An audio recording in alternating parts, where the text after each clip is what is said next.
Boa noite, esse é o Brasil no Mundo.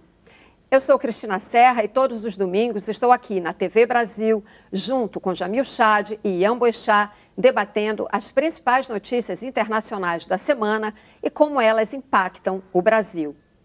Vamos a Genebra, então. Boa noite, Jamil Chad. Boa noite, Cris. Boa noite, Ian. Boa noite ao nosso convidado. Boa noite a todos. E a São Paulo, vamos com Ian Boixá. Boa noite, Cris. Boa noite, Jamil, ao nosso convidado. E boa noite a todo mundo que está aqui com a gente agora. E essa noite recebemos aqui o cientista político e diretor executivo do Instituto de Estudos para Políticas de Saúde, IEPS, Miguel Lago. Boa noite, professor. Obrigada por aceitar o nosso convite. Boa noite, obrigado por estar aqui. Boa noite, Jamil. Boa noite, Ian. Bom, a gente vai começar o programa falando do documento que foi divulgado pela Casa Branca, o documento que expõe com todas as letras, com todas as palavras, sem deixar nenhuma dúvida, né, deixando as suas intenções, inclusive, completamente escancaradas, né, as intenções, os objetivos da política externa de Donald Trump. Algo que, evidentemente, pelos atos do governo americano já estava delineado, já se podia perceber, mas agora essa doutrina está explícita. O Jamil Chad esmiuçou esse documento. E te pergunto, Jamil, bom, é uma política externa com enormes, imensos impactos geopolíticos, impactos militares, econômicos, mas, enfim, a partir da tua leitura, como é que se projeta esse poderio norte-americano, especialmente aqui sobre a América Latina?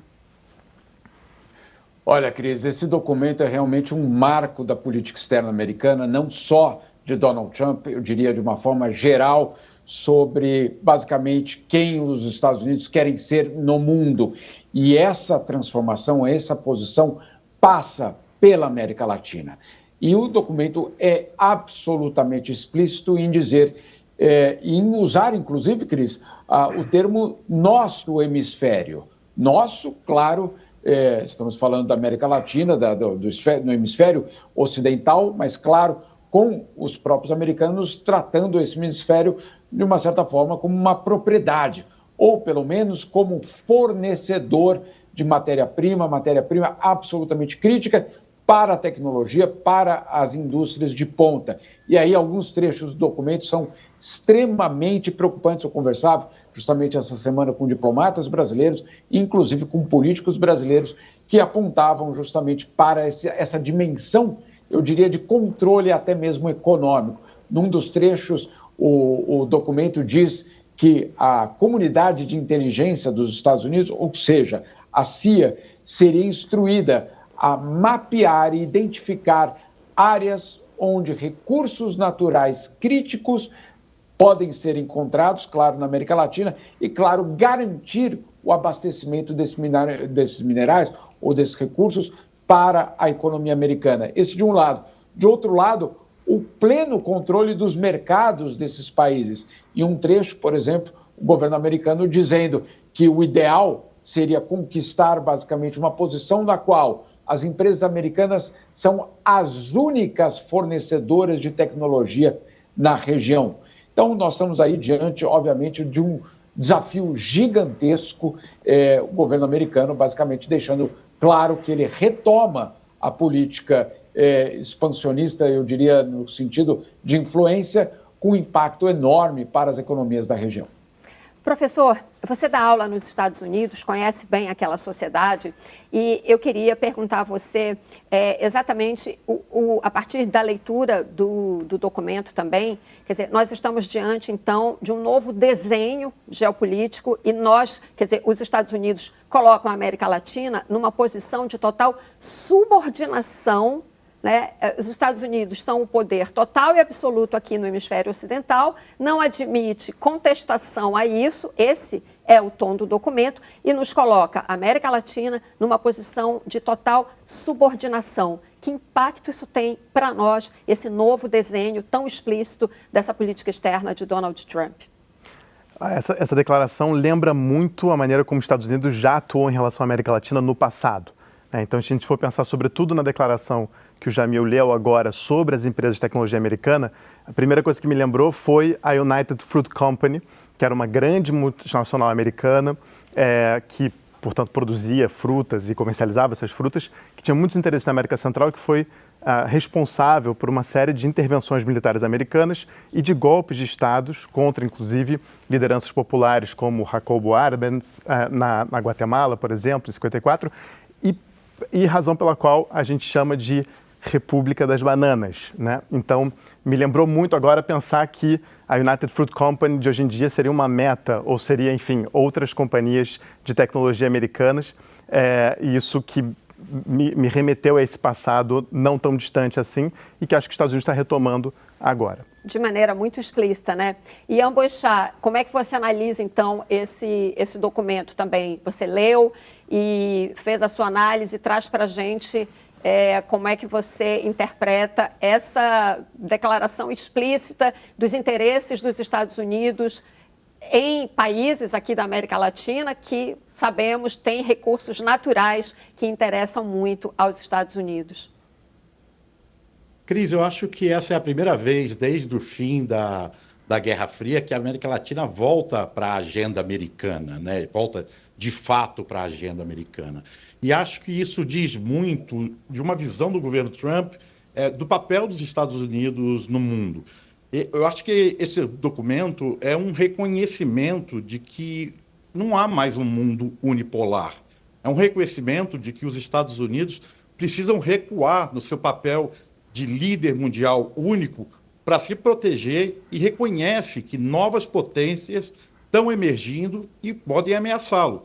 Por isso, a América Latina se torna fundamental para os Estados Unidos e, como o Jamil falou, fundamental para conquistar recursos naturais muito importantes nesses próximos anos, principalmente terras raras, que nós aqui no Brasil temos muito, e petróleo, que a Venezuela tem as maiores reservas do mundo, né?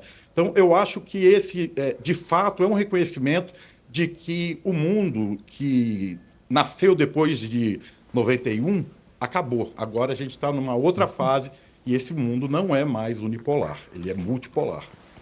Ele reconhece isso, Jamil, volto para você, até porque no documento, embora ele não explicite que está falando da China, mas o documento inteiro, quando você lê, né, ele fala muito de atores externos com atuação no hemisfério. Não vamos admitir a presença desses atores com ativos, com infraestrutura aqui no hemisfério. Então, claramente, ele está se referindo à China. Resta saber como a China irá atuar em relação a isso, né? Exatamente, Cris. Todas as impressões digitais no documento apontam que, obviamente, ele fala da grande concorrência chinesa que já está presente na região. Inclusive, o documento diz que, em algumas regiões da América Latina, será muito difícil desfazer essa presença de potências estrangeiras. O que ele quer dizer com isso? Claro, os contratos que a China já tem com vários países da América Latina não são contratos de 2, 3 ou 4 anos. Em alguns locais, inclusive na questão de mineração, são concessões de 30 anos. Então, obviamente, é um desafio justamente desfazer tudo isso. Agora, vamos colocar isso tudo num contexto. O contexto é de que o governo americano, o governo de Donald Trump, considera a China como o grande desafio existencial dos Estados Unidos e que, claro, essa disputa vai marcar o século XXI. Nessa disputa que marca o século XXI, justamente o que os americanos querem é garantir que a América Latina seja essa zona de influência americana. Na questão ainda econômica, Cris, para a gente manter, não só na questão de exploração, vamos dizer assim, o texto diz o seguinte, que para aqueles países, para aqueles governos que estiverem dispostos a colaborar com os Estados Unidos, nós teremos basicamente uma situação de cooperação econômica para garantir o desenvolvimento daqueles países. Ou seja, haverá um prêmio para quem ficar ao lado dos Estados Unidos. O professor sabe muito bem que os governos americanos ao longo das décadas foram muito ruins ao cumprir promessas, né? Principalmente de desenvolvimento. Nós já tivemos no governo Kennedy algo muito semelhante, a Aliança para o Desenvolvimento, outros projetos ao longo do século XX, dizendo, olha, se vocês ficarem do nosso lado, basta ficar do nosso lado que o desenvolvimento econômico dos seus países estará garantido. Antes da eleição, olha só o que acontece, Cris, antes da eleição de Donald Trump, uma delegação do Itamaraty foi até os Estados Unidos e ouviu justamente dos republicanos mais próximos de Donald Trump, olha, o alerta de que, olha, a relação com a China é muito complicada, a relação de vocês com a China é muito complicada.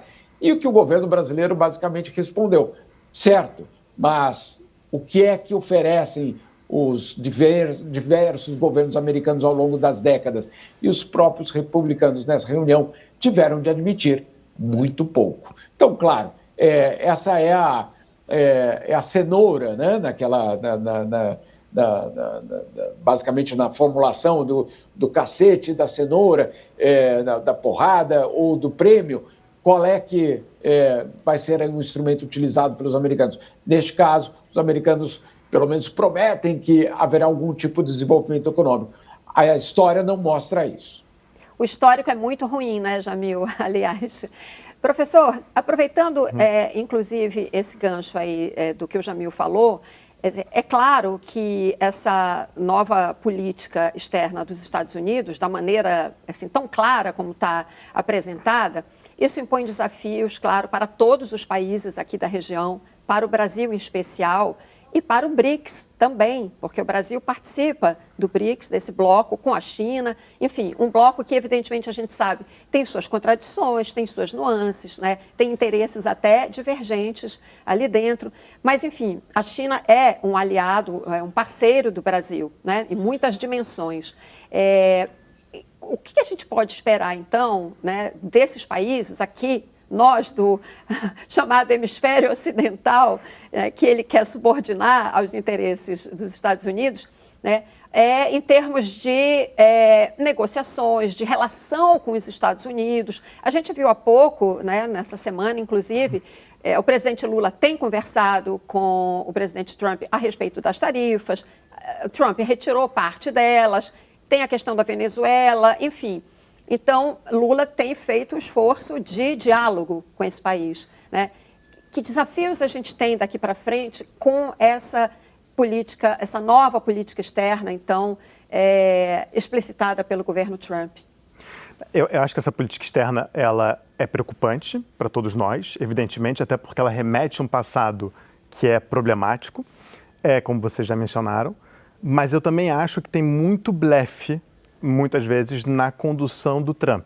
E não só blefe dele, por usar como estratégia, mas também forças antagônicas dentro do trumpismo. Então, acho que é importante a gente levar em consideração que uma grande parte do movimento trumpista é um movimento que é absolutamente avesso a qualquer tipo de intervenção americana fora dos Estados Unidos. Esse movimento tem densidade eleitoral, é o que a gente chama do MAGA, né, que é o Make America Great Again.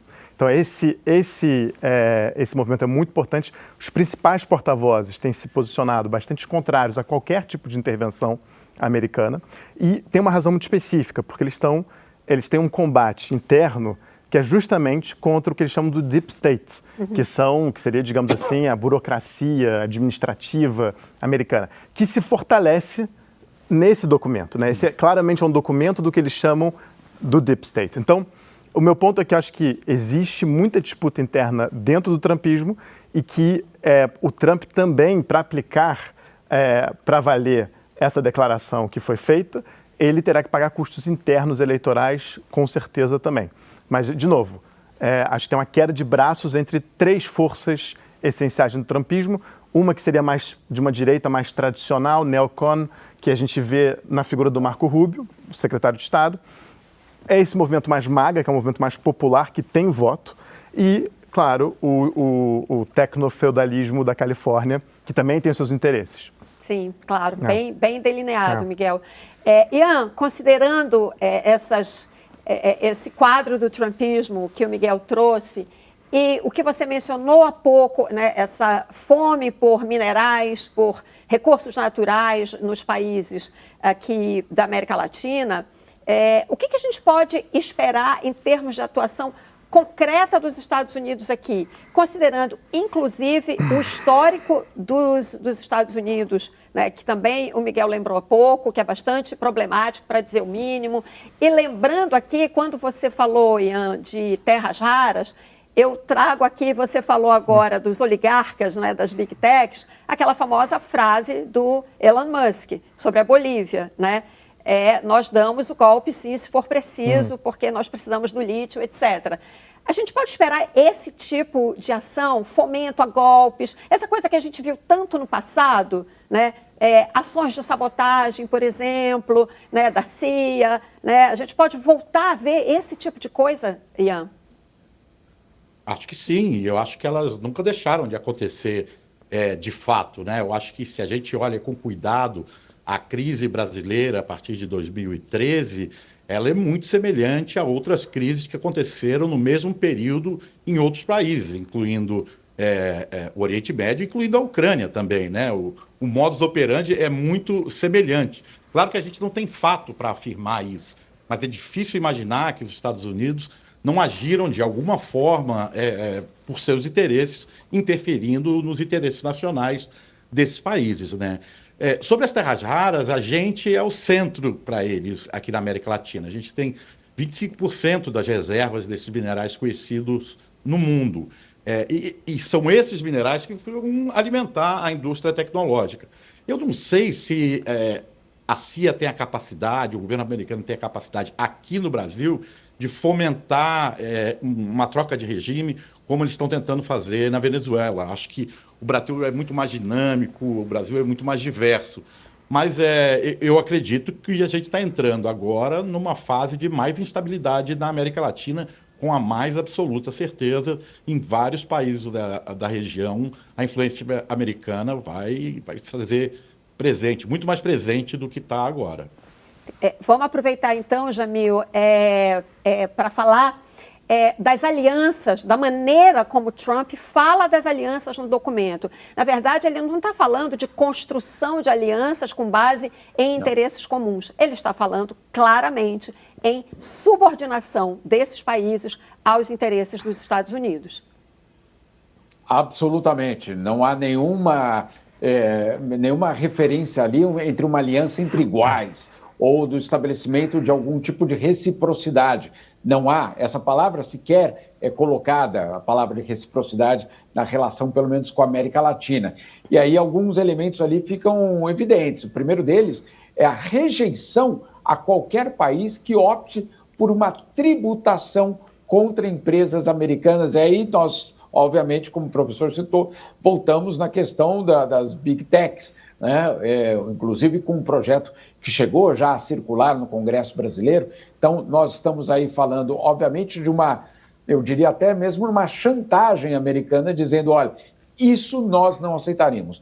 Tributação contra as nossas empresas, isso não acontecerá. O texto diz isso, não sou eu que estou dizendo. Então, fica muito claro, e é bom que você tenha tocado nesse ponto, Cris, que essa questão das alianças, ela obviamente eleva, vamos dizer assim, a tensão para um outro patamar. Lembrando que, claro, o governo americano coloca um texto desse, essa nova estratégia de defesa nacional, mas ele obviamente vai ter de operar num local onde já existe, basicamente, várias outras potências, mas uma potência especificamente muito presente, que é a China. Só para a gente colocar aqui num contexto dos últimos 12 anos. Em 12 anos, o presidente da China visitou a região em 10 ocasiões. Ou seja, nós não estamos falando de uma potência estrangeira que raramente aparece por aqui, né? Não, muito pelo contrário. Xi Jinping tem feito viagens constantes para vários países da América Latina, até mesmo para países que, sinceramente, o professor sabe disso, tem a população talvez de uma cidade da China. Mas esse não é o caso, não é a conta que é feita. A conta que é feita é justamente a da influência, a da capacidade de estabelecer na América Latina um ponto fundamental para, obviamente, a expansão, claro, econômica chinesa. É uma disputa por hegemonia e a América Latina está no centro dessa disputa agora. A gente vai desdobrar ainda esse assunto, mas agora vamos fazer uma pausa rápida e no próximo bloco voltamos com o Brasil no Mundo.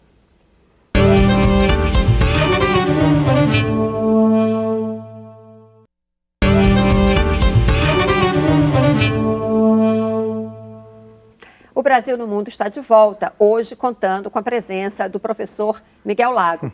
Miguel, quero aproveitar o último comentário do Jamil sobre a China e queria explorar isso um pouco mais, porque nós vimos, claro, a China tem uma presença muito grande aqui na América Latina, Trump agora com essa postura, né, de querendo subordinação total do continente a ele, isso evidentemente cria tensões, incertezas, né? O que a gente pode esperar aí num futuro próximo, né, dessa zona de fricção, digamos assim, que é criada a partir dessa explicitação da política externa norte-americana? A China está muito presente na América do Sul, né? Tem pensar o Porto no Peru, Argentina, muitos investimentos chineses, bom, o Brasil também, mas está presente em uma série de países latino-americanos. E está presente através de contratos, de propriedade, Então, como é que vai se operacionalizar essa interdição manifesta no documento? Me parece um pouco complicado para os americanos, né? Porque envolveria, como o próprio Jamil já mencionou, rupturas de contrato, provavelmente.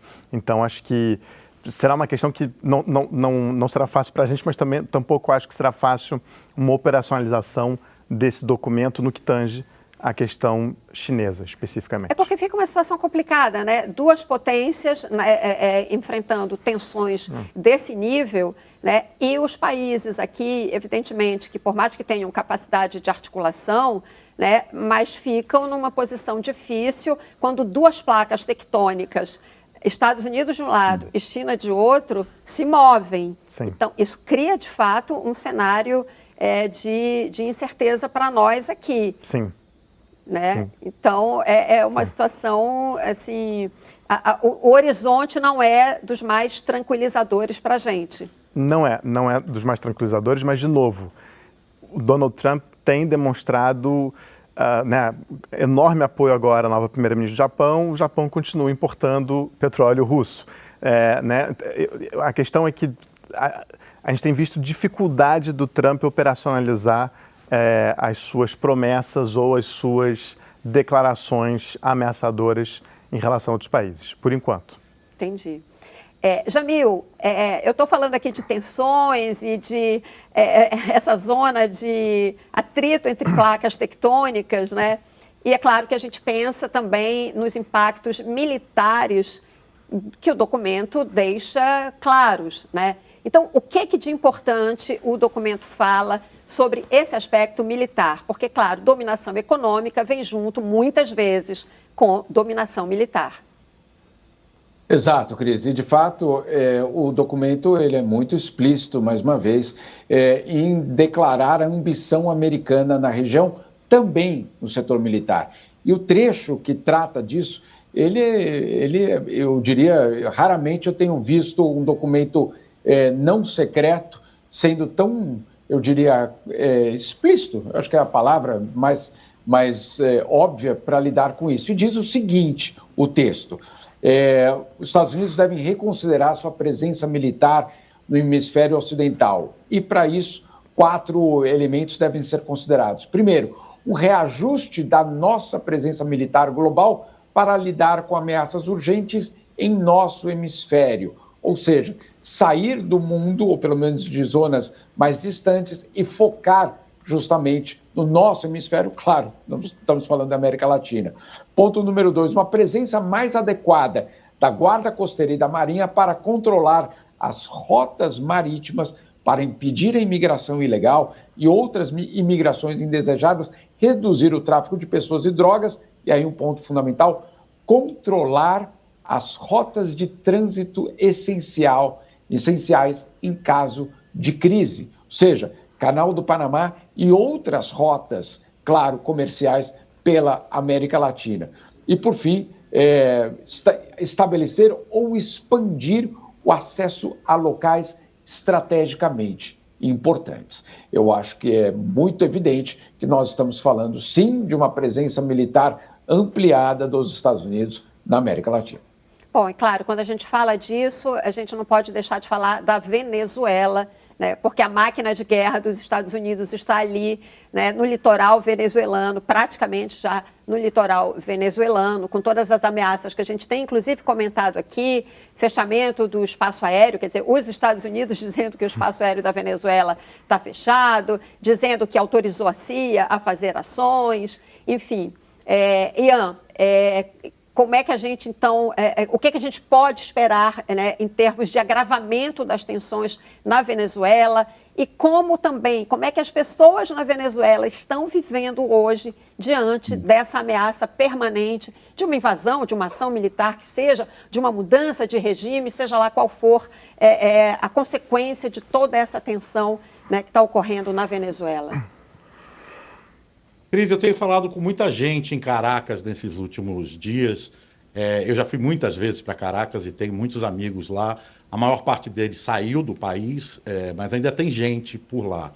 Eu conversava ontem com um motorista que trabalhou comigo nos últimos 10 anos, cruzou o país comigo, me levou para toda parte. E ele me dizia que a cidade está num clima de tranquilidade. As lojas estão abertas, o serviço de transporte está aberto, as pessoas estão fazendo compras, saindo, mas que tem uma tensão diferente no ar dessa vez, né? Todo mundo esperando que algo aconteça.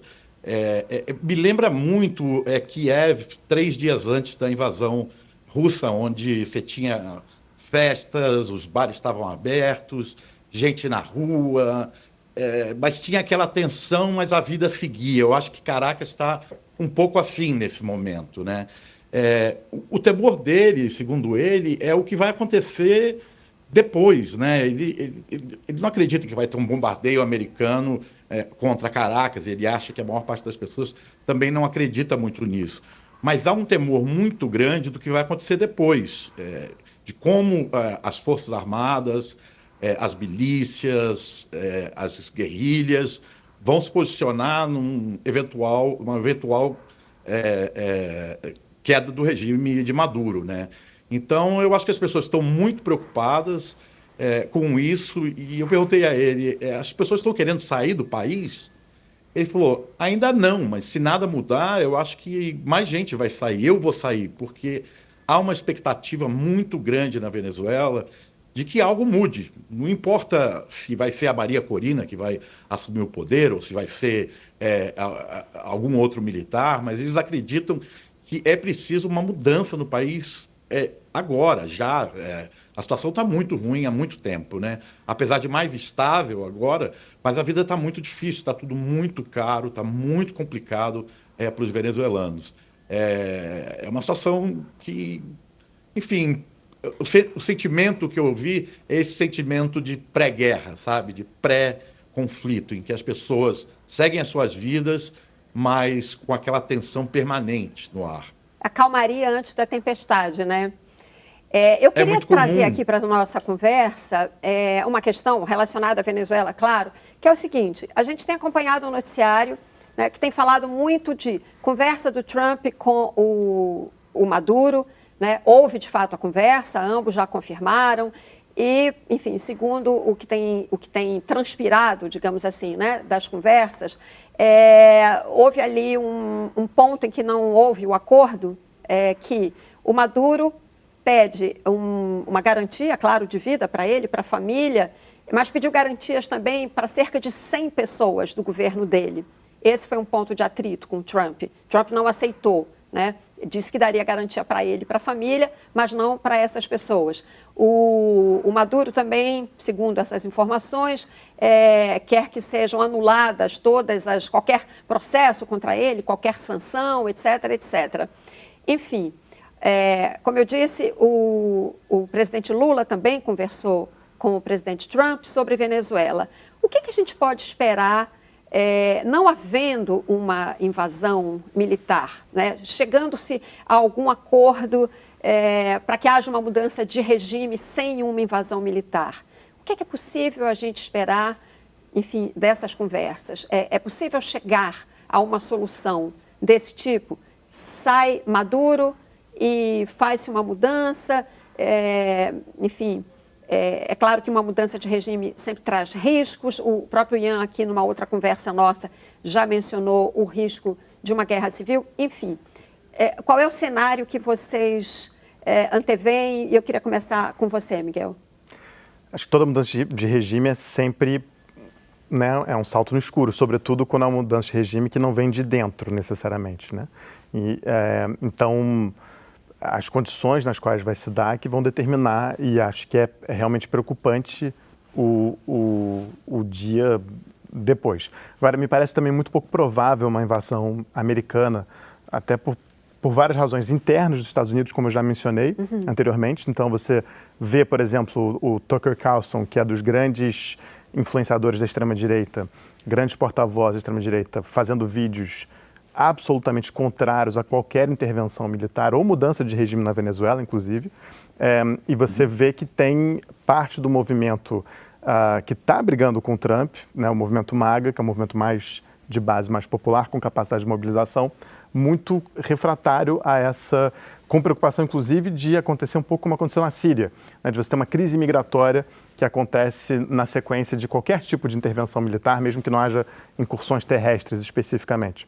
Então, eu de novo, acho que o Trump está testando as águas e eu ainda não vejo isso com tanta clareza, se ele vai ter condições internas, inclusive, de poder fazer isso. Ao mesmo tempo, ele precisa dar algum recado de força, né? Porque o Netanyahu não respeita o acordo de paz que ele tentou colocar, né? A Rússia e a Ucrânia não conseguem chegar a uma solução. Então, pelo menos no quintal dele, como ele está tratando a gente, talvez ele consiga se impor para o mundo. Então, é difícil dizer.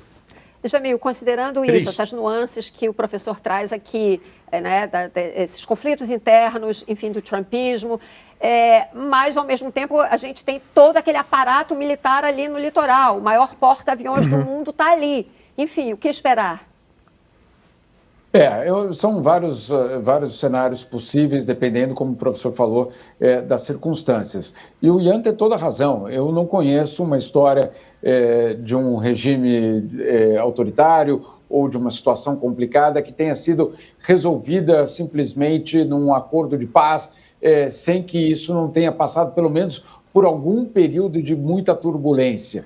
Então, é esse cenário que preocupa muita gente, tanto na América do Sul, como, claro, no próprio establishment americano.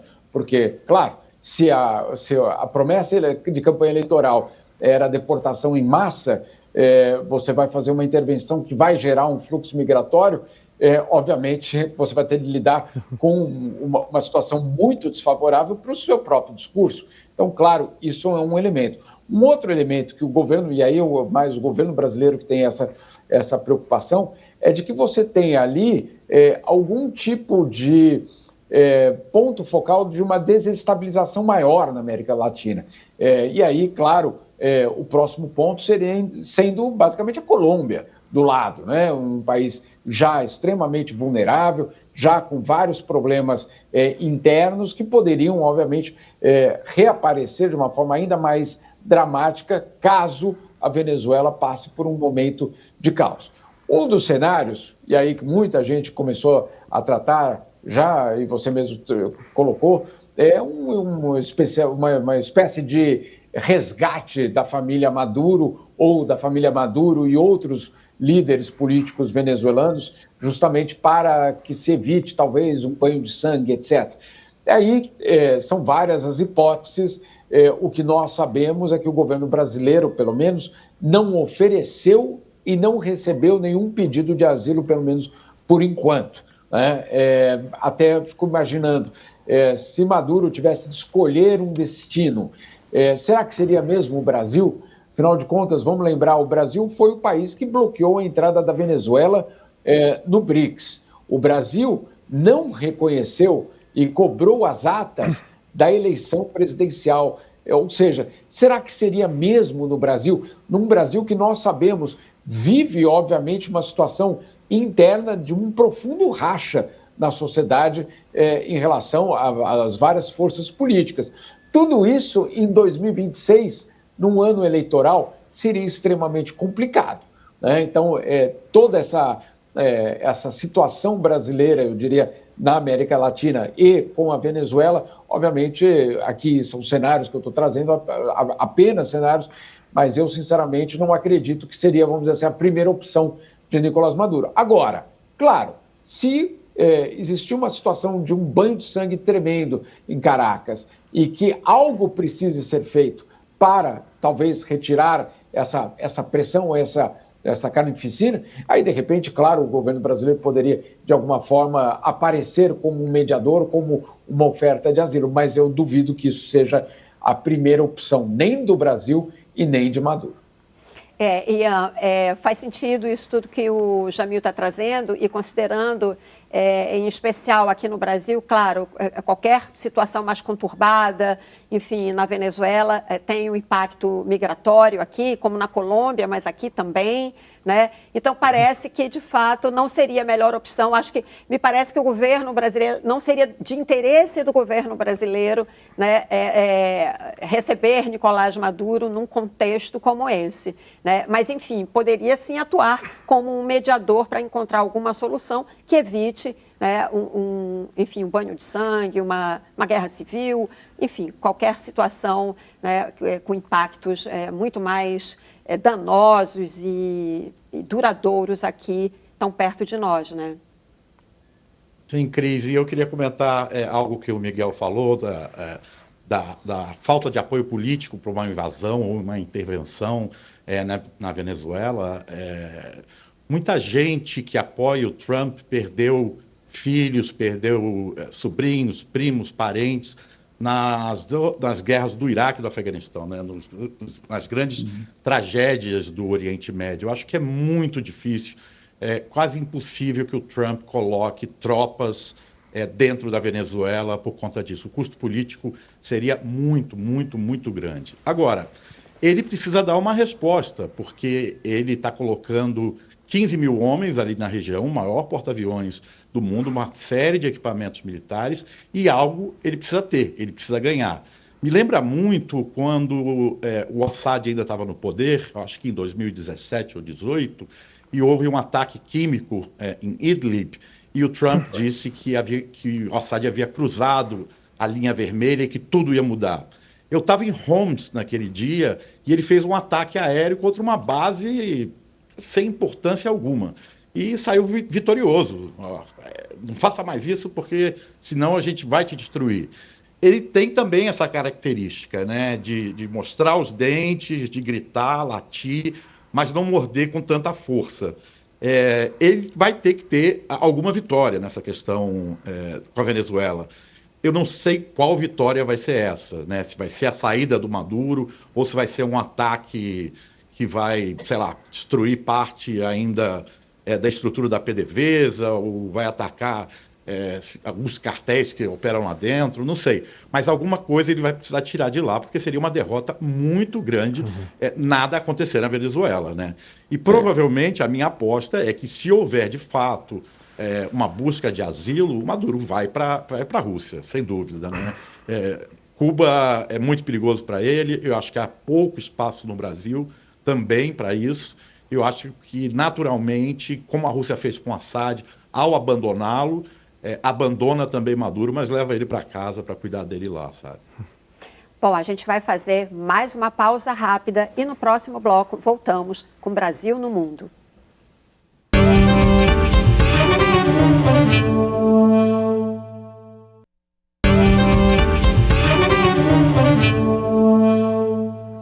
Estamos de volta com Brasil no Mundo, diretamente dos estúdios da TV Brasil, no Rio de Janeiro. Bom, ainda falando sobre a doutrina Trump, ele fala também da Europa. E fala da Europa como o continente vivendo uma crise civilizatória, né, uma crise de identidade, muito em função da crise migratória, né? Enfim, e a gente está vendo essa avaliação dele sobre a Europa, nesse contexto de guerra da Rússia, Ucrânia, a Europa tentando ter um papel ativo nesse cenário. Enfim, vou passar para o Jamil, que também esmiuçou essa parte, Jamil.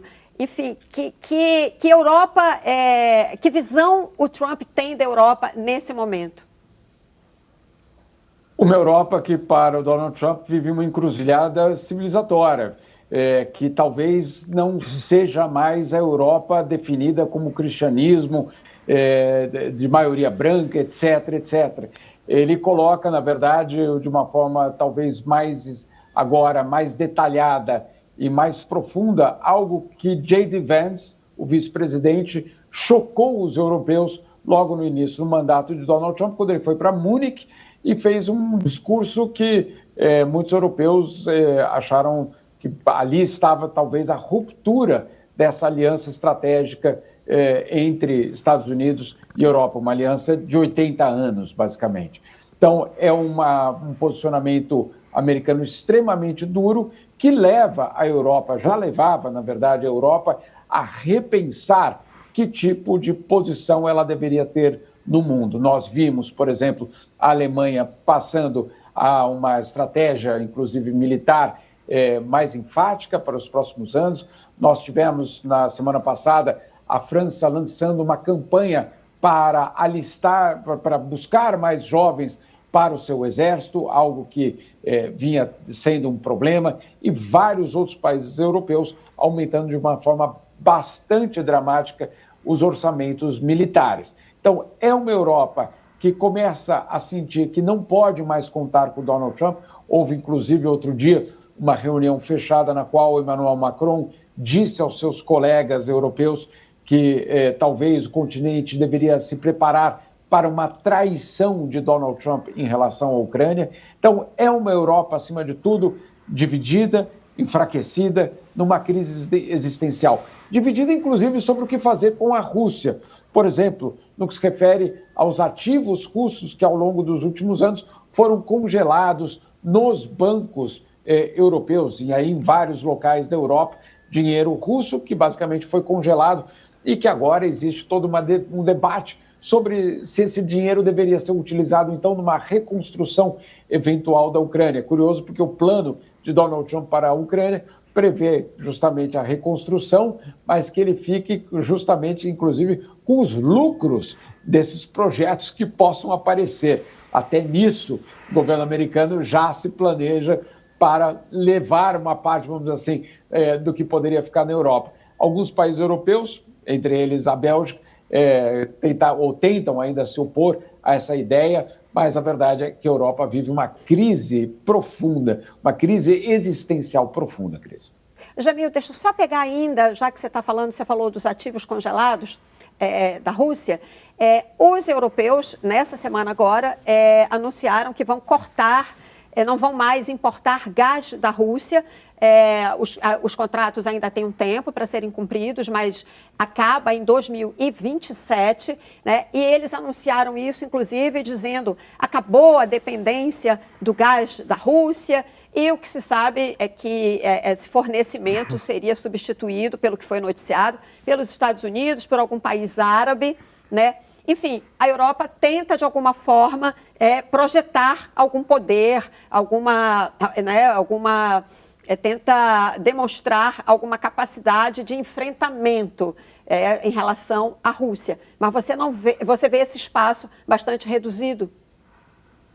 Bastante reduzido. Inclusive, por exemplo, uma das alternativas seria, então, importar do Catar. Essa é uma opção. A outra opção é justamente importar esse gás natural, basicamente combustível, dos Estados Unidos. Mas olha que curioso, né? Aí você substitui uma dependência da Rússia para uma dependência, no caso, americana.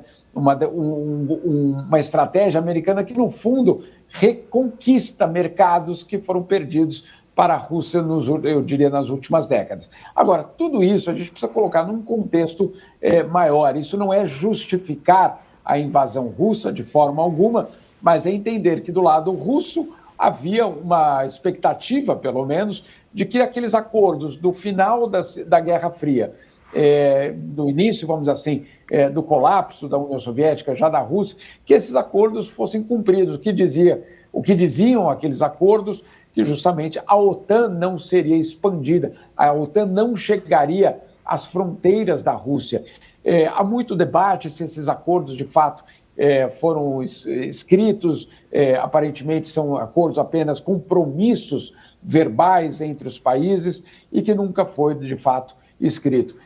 E aí fica aquela dúvida, se isso de fato aconteceu, se esse acordo, se esses entendimentos aconteceram, pelo menos o posicionamento da Rússia. Do outro lado, nós tivemos o Ocidente que puxou a corda de uma forma que alguns acreditam teria levado a Rússia a dizer, bom, em algum momento isso vai precisar parar. Ao parar, nós estamos neste momento justamente. No fundo, né, Cris, e o Ian acho que vai poder dizer melhor do que eu, no fundo nós estamos ainda definindo as fronteiras do final da Guerra Fria. É isso mesmo. Exatamente. Bom, Ian, então você já pega esse gancho aí do Jamil e segue.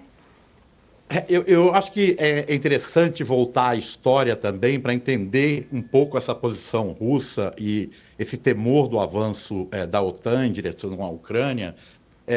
Toda essa Ucrânia que a gente conhece hoje no século XX, principalmente a leste de Kiev, falando de cidades como Kharkiv, Dnipro, Odessa, Mykolaiv, Kherson, Sevastopol na Ucrânia, tudo isso é uma construção russa, porque foi Catarina com Potemkin que construíram toda aquela região ali, entende? Então, para os russos, a Crimeia é o ponto central nessa discussão toda, porque é o único porto quente que eles têm, o acesso que eles têm para o Mediterrâneo, e é também uma questão cultural e religiosa. Os russos expulsaram os turcos dali. Tudo isso tem uma simbologia muito grande, ao ponto de, na primeira ou segunda semana de invasão, os russos foram até Kherson para retirar o corpo, restos mortais, do Potemkin, que é o grande idealizador dessa Ucrânia, né? Então, tudo isso tem um papel muito importante também no locus dessa ideia dessa guerra, né? A ideia de que a Rússia é expansionista, que quer voltar às fronteiras do Império Soviético, me parece um pouco ilusórias, um pouco fantasiosas. Eu acho que exatamente a Rússia queria voltar às fronteiras, impedir que as fronteiras do antigo Império Russo fossem cruzadas pelas forças ocidentais. Isso já aconteceu algumas vezes, né? Aconteceu com Napoleão, aconteceu na Segunda Guerra com Hitler, e eu acho que eles temem que isso possa acontecer agora pelas forças ocidentais. Ian, deixa eu aproveitar então, Miguel, queria trazer novamente aqui, considerando todo esse histórico aqui que eles trouxeram, mas ainda lembrando o que o Jamil falou sobre os acordos lá atrás, do fim da Guerra Fria, né, que de fato é uma questão bastante controversa, né, porque há estudiosos que dizem, não, aquilo ali se referia à reunificação alemã, né, a antiga Alemanha Oriental, perdão, com a Alemanha Ocidental, né? Gorbachev negociou isso naquela época. Mas, enfim, aí dizem que, bom, pode até não estar assinado, né, que a OTAN não faria uma expansão, né, em direção à Ucrânia, né, mas aí lembram, bom, mas aí a entrada da Ucrânia na OTAN fere o espírito daqueles acordos lá da Guerra Fria, né? Pode não estar escrito, mas fere o espírito, enfim, é uma questão bem controversa. Mas o que eu quero te perguntar OTAN, Rússia, né, nesse processo, a invasão da Ucrânia, Estados Unidos definindo esse papel, que espaço sobra para a Europa nesse cenário? O que se pode esperar, né, de projeção ainda de algum poder político importante nesse cenário todo que a gente analisou até aqui? A Europa, claramente, entre Estados Unidos e Rússia, está comprimida. Mas eu acho que é também interessante olhar um pouco do que vocês estavam mencionando um pouco antes, dessa ameaça civilizatória da Europa. Que aí, de novo, acho que vamos voltar para a política interna americana. A política nos Estados Unidos tem se falado obsessivamente de uma crise civilizacional na Europa, que é basicamente você ter menos brancos, né? E na cabeça deles, por causa das imigrações, e que é um medo que eles também têm nos Estados Unidos. E outra referência que eles usam muito é a África do Sul, com os afrikaners, né? Que ele considerou inclusive como exilados políticos, estavam sofrendo uma perseguição. O Trump chegou a usar um termo de genocídio aos brancos da África do Sul. Vamos lembrar que os brancos da África do Sul comandavam um dos regimes mais injustos que nós vimos no século XX, que era o apartheid. Então, tem uma obsessão identitária muito forte dentro do trumpismo e que a Europa e a África do Sul são espécies de fantasmas nessa cabeça, porque tem essa preocupação da grande substituição, que é uma tese, na realidade, europeia, começa na França, né, é uma tese criada pela extrema-direita francesa, de que haveria um interesse dos grandes empresários europeus e franceses em trazer mão de obra barata da África para não ter que, no fundo, remunerar os operários franceses corretamente. E, desse jeito, você tem uma grande substituição paulatina da população francesa por uma outra população que seria muito mais servil à grande burguesia francesa. E essa tese foi, hoje em dia, ela está muito além da França, ela está presente nos Estados Unidos com muita força, o Trump já falou dela, o J.D. Vance já fez analogias a ela, e é muito presente esse medo dos brancos americanos se tornarem minoria nos Estados Unidos. Isso ocupa o tempo todo a preocupação deles e está também por trás, na minha opinião, dessa obsessão natalista que existe no discurso americano e também no discurso na Itália com a Giorgia Meloni. Tem uma questão racial colocada sempre. E que se expande, então, né, com essa ascensão da extrema-direita em vários países importantes do mundo. Uhum. Então, esse discurso, de fato, você está aí ligando os pontos, ele se expande, né? Sim. Jamil, você observa isso também? Sem dúvida, sem dúvida. E essa isso que o professor trouxe é um caminho, de fato, que eu tenho percebido e que você, né, vê não só no caso europeu, mas internamente nos Estados Unidos, quando, por exemplo, passa a ser proibido falar de racismo estrutural. Uhum. Né? Então você tem, obviamente, a tradução disso tudo também para políticas domésticas, para questões absolutamente, eu diria, longe de política externa, mas que, obviamente, está dentro dessa mesma equação. Bom, a gente está falando de Ucrânia, não quero deixar de atualizar a situação lá. Ian trouxe um fato importante da semana, uma conquista militar russa, muito estratégica, muito importante. Ian, explica para a gente a importância desse avanço russo e o que pode, que cenário ele projeta daqui para frente na guerra da Ucrânia.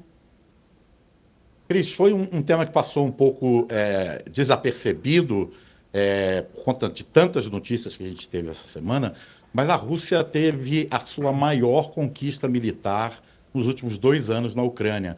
Ela conquistou uma cidade chamada Pokrovsk, que era essencial para as defesas ucranianas na região do Donbass, que é um dos objetivos centrais do Putin, né? Foi também uma vitória, Cris, da doutrina russo-soviética sobre a doutrina da OTAN nessa guerra. Mais uma vitória. Depois do fracasso de tentar tomar Kiev em poucos dias, a Rússia refez a sua estratégia e voltou a pensar numa guerra de atrito, uma guerra que não significa ganhar território rápido, significa você destruir as capacidades militares, mas também as capacidades industriais, econômicas e de homens, de manpower, né, na Ucrânia. E essa vitória agora é uma prova disso. Foi uma vitória lenta, demorada, que exauriu o exército ucraniano. Agora, no final, a relação era de 8 russos para 1 ucraniano lutando nessa cidade. E isso mostra e dá muita força ao Putin de que não há possibilidade de a OTAN ou os Estados Unidos combaterem a Rússia em solo ucraniano sem enviar tropas. Só com tecnologia, com armas, ele diz que ele percebe que é impossível, né? Então, quando ele diz a gente não quer lutar contra a Europa, mas se a Europa quiser lutar contra a gente, nós estamos preparados, ele está falando muito em cima dessa vitória que aconteceu na segunda-feira. É algo bastante importante e a situação na Ucrânia ficou bastante complicada agora com a derrota dessa cidade que servia como um ponto estratégico para poder proteger o Donbass, né? Eu não duvidaria que o Donbass caísse por inteiro nos próximos meses ou antes do verão de 2026. A gente continua acompanhando, então, a situação na Ucrânia. E esse foi o Brasil no Mundo, um programa semanal sobre o que movimentou o noticiário internacional e como isso impacta o Brasil. Eu quero agradecer a presença aqui no estúdio do professor Miguel Lago. Muito obrigada. Obrigado a você, Cristina. Agradeço também os meus parceiros, Jamil Chad, em Genebra. Obrigada, Jamil. Obrigado, Cris. Obrigado, Ian. Obrigado, professor. Obrigado a todos que nos acompanham. Até a próxima semana, né? Certamente. E em São Paulo, obrigada, Ian Boixá. Obrigado, Cris, e até domingo que vem. E é isso. Obrigada também a você que nos acompanhou até aqui. Domingo que vem, o Brasil no Mundo está de volta, sempre às 7h30 da noite, na TV Brasil. E lembrando, você também pode nos assistir no TV Brasil Play ou no canal da TV Brasil no YouTube. Boa noite, até a próxima.